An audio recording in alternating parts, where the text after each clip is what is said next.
Hey everybody, jumping straight in today. Like I said last time, I will be making a much bigger hammer today. I have decided to call it the War Hammer because honestly I think the name sounds cool, so that's what we're going with. Started out like every other thing you build. You get your layout on so you can start cutting up all your pieces to get ready to actually put this thing together. I'm using 1 inch rebar for the body of the hammerhead. The full length pieces are being cut to 12 inches and the inside pieces will be 5 inches.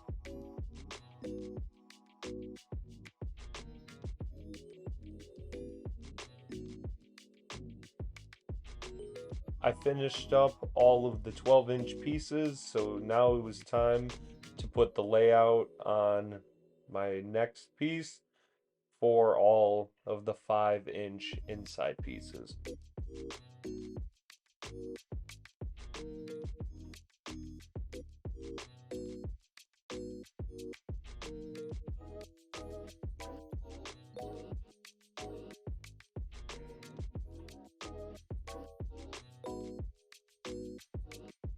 With all of my pieces cut, ready to go, it was time to start my first layer. Unlike the other hammer I made, the handle for this one will be welded into it as I go, so it'll be one solid piece when I'm done. So the first layer consists of all 12-inch pieces.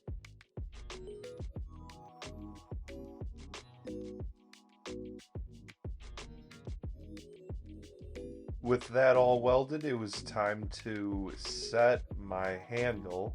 I'm using a 1 5/8 3/16 thick pipe for this.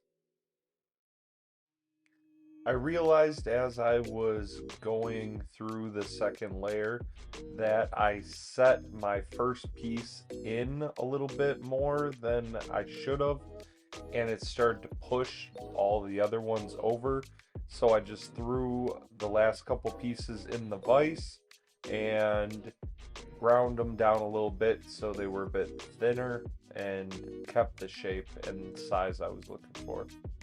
When I finished that row, I realized that I didn't do my math very well and only cut half of the 5-inch pieces that I'll need.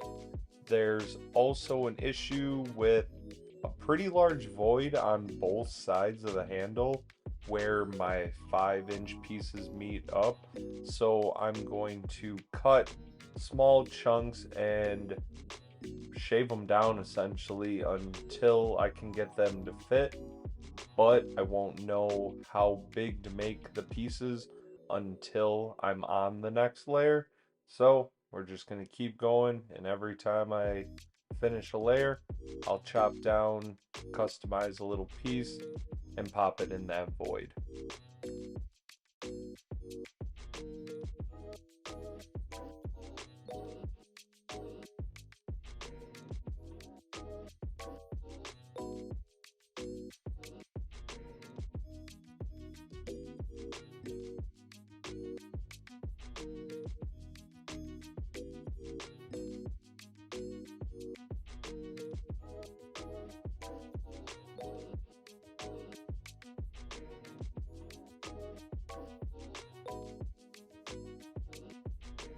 It was right about here that I thought, oh, I'm doing a lot of work in the vise.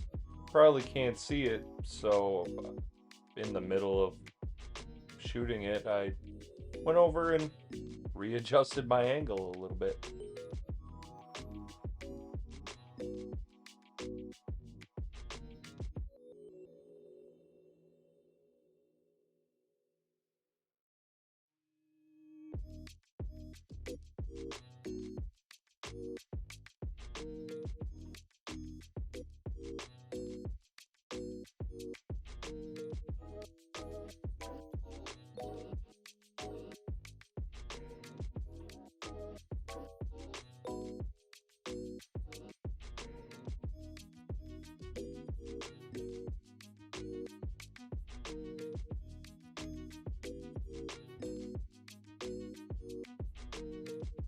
As I finished up this row, I decided it's getting a little too hot to stand next to this thing, so I'm gonna let it cool down for a little bit and then I'll get right back to welding.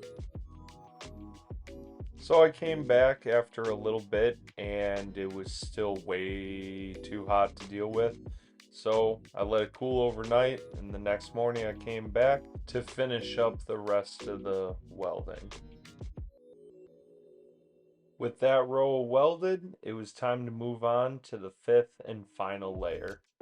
I did stop at 4 for a minute and think, well, do I really need to go to 5 layers? This thing's already really heavy. But if it's worth doing, it's worth overdoing. So I decided to put the 5th layer on.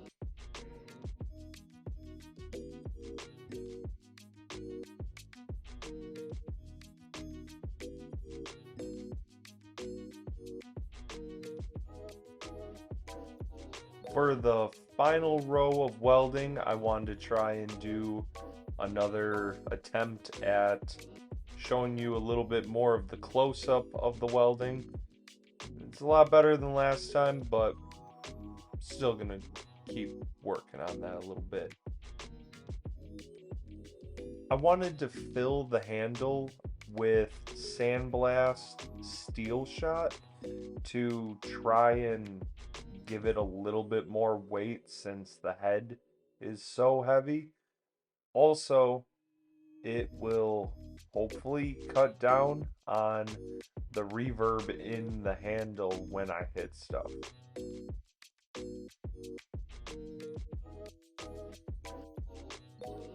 To top off my handle, I'm using a 2-inch steel ball. I got it tacked in, then I moved it to the table where I welded it in. Then I'm going to grab my sanding disc on my grinder and smooth it all out so I don't have any rough spots at the end of my handle.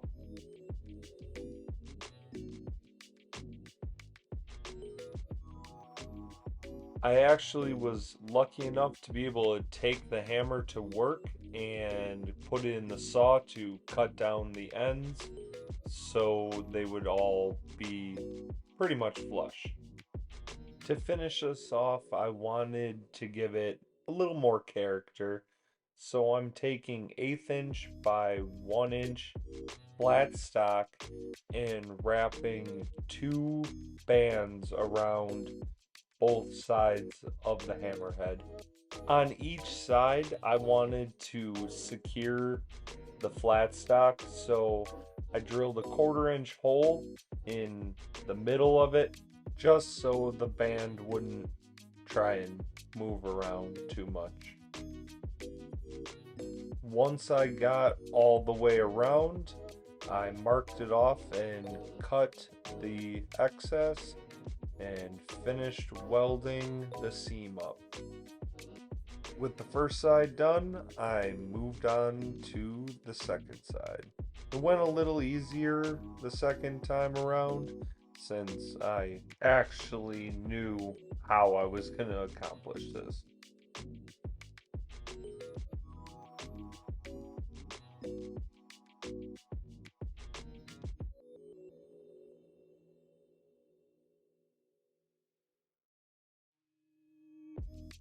And with that all done, that finished up the actual building portion of the Warhammer.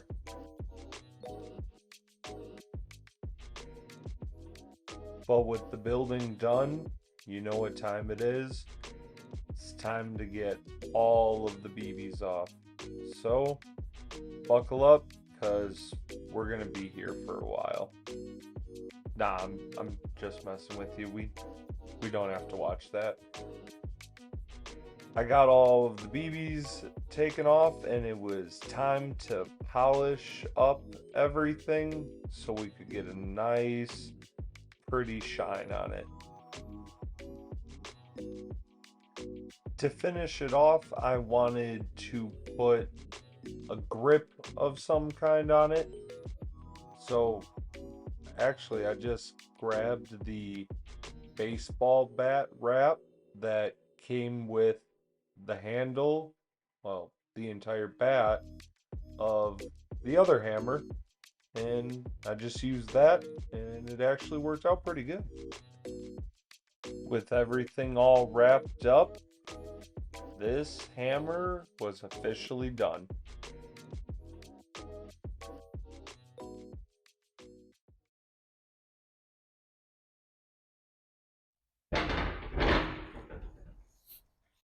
And that finishes up the Warhammer build. See, not that big of a hammer, much bigger hammer. It actually clocked in at 61 pounds final weight, but a hammer is only good for anything if, you know, you smash some stuff with it. So let's go smash some stuff.